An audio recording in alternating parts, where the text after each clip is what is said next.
لكم يا جماعة على الكنز بتاع البشرة والمعدة وحاجات كتير قوي. لسه راجعة من الدرس، درس انجليزي وده كان اول يوم درس ليا، وانا كنت بادئة بس عربي من شهر 8 تقريبا، والانجليزي بدأته النهاردة 31/8. بصراحة عايزة افضفض معاكم شوية. انتوا مش غرب. الفترة دي بصراحة يعني حاسة ان انا تايهة قوي، مش عارفة، مش حكاية بقى مش محددة اهدافي ولا لا، الحاجات دي الحمد لله يعني انا عارفة انا عايزة اعمل ايه وكده. لا، في حاجات تانية بقى في حياتي، مثلا في قرارات كده حاسة انا مش عارفة اخد قرار و... وتايهة، يعني مش عارفة، حاسة انا فعلا معرفش، هو شعور غريب يعني الصراحة. هي يعني متعبة وكل حاجة، بس مش مؤثرة على نفسيتي قد ما في مشاكل تانية مؤثرة عليا اكتر. المذاكرة تعباني كده كده، ولكن في حاجات تانية بقى مشتتاني ومخلياني يعني مكتئبة حبتين الصراحة. فادعولي ان انا اكون كويسة عشان اقدر اكمل السنة دي. اول حاجة كده ده زي مراجعة وكده قبل المنهج، عشان المستر لسه هيجيب لنا مذكرة. دلوقتي يا جماعة انا دلوقتي هروح الجيم، فهروح اتحد في التمرين وارجع لكم. مش بكره مشوار التمرين او مشوار الجيم وكده، بس ببقى عارفة ان انا هروح هناك اتحن، تمام، فيعني ببقى زعلانة شوية وانا رايحة.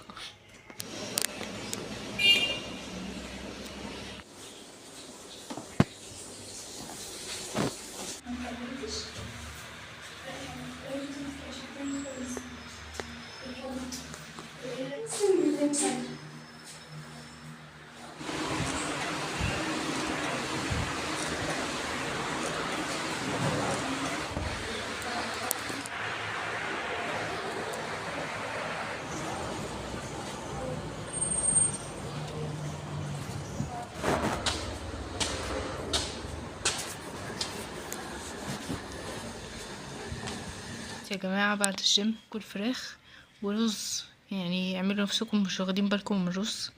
مش هاكل العيش وهاكل الملوخية بس كده. والله يا جماعة انا قلت اروق شوية، تمام، واصور لكم وكده عشان اعرف اصور بطاقة وكده يعني، بس معرفش، وانا بقالي كام يوم فعلا في حالة اكتئاب شديد، معرفش من ايه بجد. يعني انا عارفة ان هو في السنة دي انا هتعب، وفي السنة دي هذاكر زي اي طالب ثانوية عامة بيذاكر، فمعرفش ايه السبب الاساسي اللي مخليني مكتئبة قوي.